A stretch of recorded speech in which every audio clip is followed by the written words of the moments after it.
Pemirsa, kenaikan kasus dengan jumlah signifikan kembali dicatatkan Bali pada Minggu 11 Juli. Namun jumlahnya lebih sedikit dibandingkan sehari sebelumnya yang bertambah 678 orang.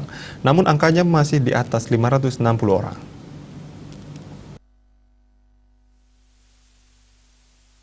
Tingginya tambahan kasus juga menyebabkan kumulatifnya meningkat dengan cepat.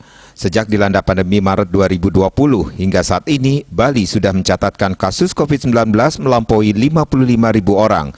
Korban jiwa COVID-19 juga masih bertambah. Jumlahnya lebih banyak dibandingkan sehari sebelumnya.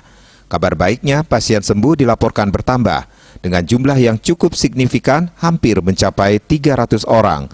Menurut data Satgas Penanganan COVID-19 Bali, terdapat 563 kasus baru. Kumulatif kasus yang ditangani Bali mencapai 55.320 orang. Korban jiwa bertambah 9 orang. Kumulatif korban jiwa COVID-19 mencapai 1.634 orang atau 2,95%. Rinciannya, 1.628 WNI dan 6 WNA. Pasien sembuh bertambah mencapai 298 orang, sehingga total pasien sembuh saat ini sebanyak 49.421 orang atau 89,34%.